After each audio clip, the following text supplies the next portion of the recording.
Hea sõnavõtt on selline, mis jõuab kuulajale kohale, jääb meelde ja muudab pikas perspektiivis tema käitumist. Lugude jutustamine võimaldab neid samme teha, ehk ta kaasab inimesel selle kujutlusvõime, ta saab asjast lihtsa näite põhjal aru, talle jääb see meelde, kuna ta värvikalt kujutles seda ette, seda lugu, ja tänu sellele, et ta meelde jääb, tuleb talle õigel ajal meelde, kuidas see õige käitumine on ja loodetavasti kutsub esile siis selle muutuse käitumises. Aga mitte kõik lood ei ole loodud võrdsena. Järgmises klipis jagan sinuga paari soovitust, kuidas valida ja ehitada üles lugu nii, et inimesed mõistaks, see jääks neile meelde ja see kutsuks esile soovitud muutuse.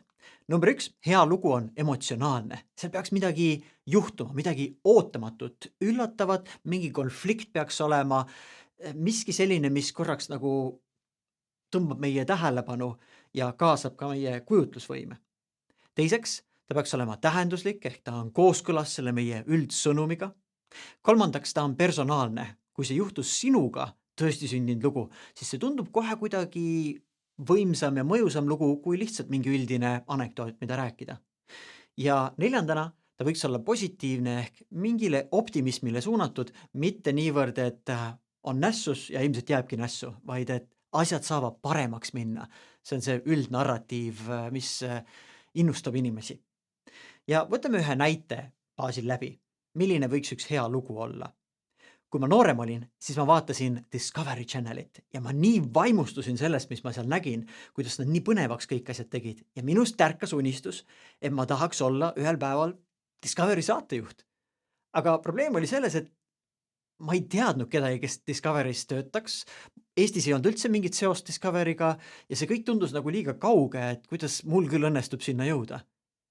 Aga siis ma küsisin endalt, et kas ma pean tegelikult tingimata Discovery saatejuht olema, sest mis selle unistuse taga tundus olevat, ma tahtsin lihtsalt avastada kihvte asju ja jagada seda ülejäänud inimestega. Seega ma otsustasin, et no mis siis ikka, ma teen oma saate, inspireerivad inimesed. Kutsusin pundi kokku, vabatahtlikke, sättisime kaameratehnikad üles ja proovisime ja vaatasime, et nüüd me saame hakata saadet tegema, aga probleem oli selles, et me ei olnud kunagi sellist saadet teinud, me ei teadnud, kuidas nüüd seda üles ehitada, me olime nii värske tiim, et päris nii kohe nüüd ei saa minna. Aga ma pakkusin, et mis oleks, kui lähme homme, järgmisel päeval, lähme Tartu tänavatele ja teeme ühe esimese klipi ära.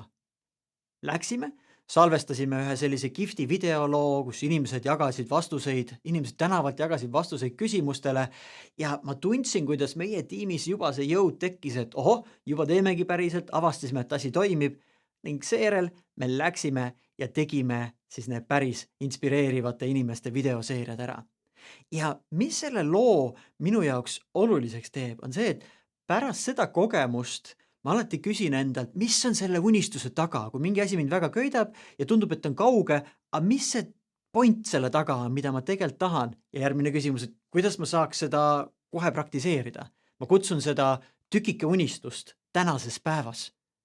Ja võib-olla nüüd, kui sa tabad enda töös ka ära mingid hetked, kus mingis suunas nagu tekib täiega elevusega, see tundub nii kauge ambitsioon, et sinna jõuda, ma ei ole seda õppinud, ma seda ei oska veel, siis lihtsalt see küsimus, mida küsida on, kuidas ma saaks selle tükikese unistusest tänasesse päeva tuua, millise eksperimendi abil ma saaksin seda teha.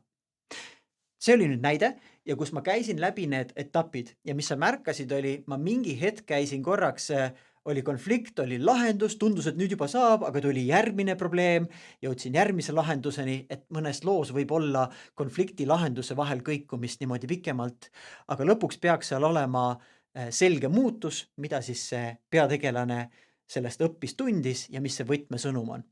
Ja vaatame nüüd lähemalt, et okei, paneme nüüd oma loo kokku, aga siia ma olen toonud ühe näite, kus inimesed nende hallide kastikestega, inimesed tihti eksivad loo jutustamisel.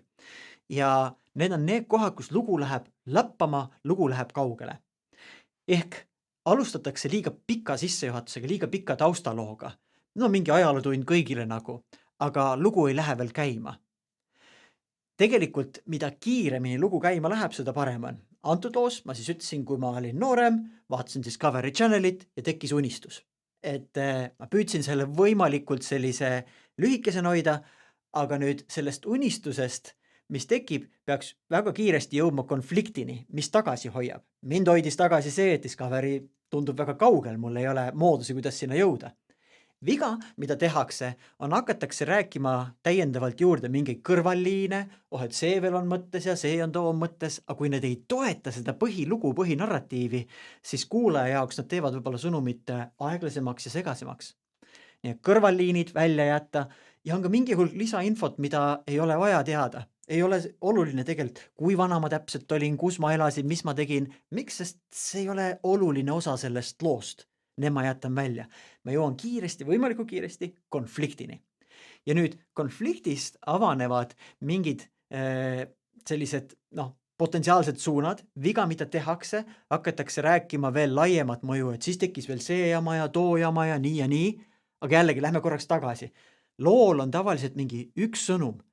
Ilmselt sellest Discovery saatejuhi unistuse loost ma õppisin mitmeid erinevaid asju, aga selleks, et lugu selge oleks, tasub võtta see üks sõnum, jätta need kõrvalliinid välja, sest need kõrvalliinid on võib-olla hoopis mõne teise sündmuse, teise konteksti lugu, kus kasutada. Need kõrvalliinid üleliigsed välja, jõuda selle lahenduseni. Mis ma välja mõtlesin, mis me tegime ja miks see kihvt oli. Ja kui miski on kihvt lahendus, siis see peaks ka mingi muutuse kutsuma esile tegelases.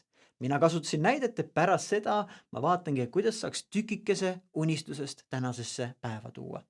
Ja nüüd on üks ohukoht, kus mina ka aeg-ajalt komistan ja hoogu satun, on see, et kui ma selle muutuse olen ära kirjeldanud, siis ma kipun rääkima sellist pikka filosoofilist laengut selle kohta, kuidas peaks elama ja asju tegema, aga seal on jällegi oht, et lugu ei kanna edasi. Kui see ei kanna lugu edasi, siis me võime siit välja jätta. Aga lõpus ma tuletan selle võtmesõnumi meelde ja võtmesõnumi siis selles võtmes, kuidas see võiks olla kuulaja jaoks relevantne. Ehk ma tegin selle silla ülemineku, et kui sa enda töös ka näed sellist väga ambitsioonikat suunda, aga tundub suur tükk, siis tükikunistust tänases päevas. See on antud näiteloo võti. Ja nüüd, kui me need üleliigsed asjad välja viskame, alguses mõtleme loo läbi, võiks sellest rääkida, aga kõik, mis lugu edasi ei kanna, läheb loost välja, siis paar soovitust veel siia lõppu. Et kui me seda tegelasi kirjeldame, kes selles loos on, siis hea, kui kuulaja saab mingil moel samastuda sellega, et näiteks kui ta on sinu asutuses, kuigi sinu roll on võib-olla teine kui kuulajatel, aga mis teid mõnes mõttes liidab? Mina võtsin selle eeldus, et unistavad ju kõik inimesed, eks ole, miski meid köidab. Nüüd konfliktifaasis peaks näitama, mis on kaalul ja mis valu sellega kaasneb. Mina enda näiteloos sisuliselt, kui ma sinna unistuse suunas ei pürgi, unistus sureb põhimõtteliselt. Mis on kaalul ja mis sellega kaasneb? Miks see probleem on nagu emotsionaalselt intensiivne ja sellega on vaja lahendust? Ning lahenduse faasis ideaalis ta võiks olla natuke nagu ootamatu või üllatav, et natuke teistmoodi, et võib-olla Discovery loos oleks muidu olnud, kuidas ma lähen ja saadan e-kirja ja proovin ukse peale koputada, aga ei, minu loos oli ma küsisin, mis selle taga on ja leidsin mingi oma sellise teekonna. Et mida üllatavam, ootavatum, seda rohkem kuulaja on elevil. Ning tegelase muutuse juures peaks olema ideaalis selge kontrast enne ja pärast. Et mida ma nüüd teistmoodi teen pärast seda kogemust. Et see hästi selgelt välja tuleks, sest tegelikult see on selle sõnumi kandev koht ja see võtmesõnum veel paneb selle niimoodi, mis asjaga võiks olla, nagu knopka või asjaga niimoodi naelutab justkui selle muutuse sõnumi kinni. See võiks olla siis, et ma näitan, kuidas see on seotud kuulajaga. Tõenäoliselt ta tegi selle lingi ise ära ja teadis, et ta võiks ka niimoodi teha, aga ma veel hoolitsen, et see justkui istutuks tema sisse. Et need on need 5 etappi, mida loos meelde jätta, et tegelastega me loome selle stseeni, kutsume inimesed sinna olukorra sisse, siis jõuame päris kärmelt selle probleemini, jama, mis tekkis, mingi takistus ja millise lahenduse me välja mõtlesime, mida me proovisime, võib-olla tulid uued probleemid, uued lahendused, oleneb, kuidas tsükkel käib ja siis see üks asi, mis minus selle protsessi tõttu muutus, mida ma nüüd teistmoodi teen ja kuidas see sõnum võiks teisi kõnetada. Ja see on see raamistik, mida saab siis kasutada, kui oma organisatsioonis tahad aidata kaasa sellele, et saada inimesed mingil moel käituma, sest selle looga sa modelleerid käitumist, paned nad kaasa elama ja mitte ei ütle, et nii tuleb tegutseda, vaid ütled, mina avastasin et see oluliselt muutis mul selles rollis asju paremaks, mis subtiitritena põhimõtteliselt on, et tehke teie ka nii, aga ma ei pea seda ütlema just sellel moel, et tehke teie nii, näpuga näitama, vaid ma näitan, kuidas mina endas avastasin selle. Ja tegelikult see sõnum teistele jõuab kohale küll, et äkki võiks ka proovida.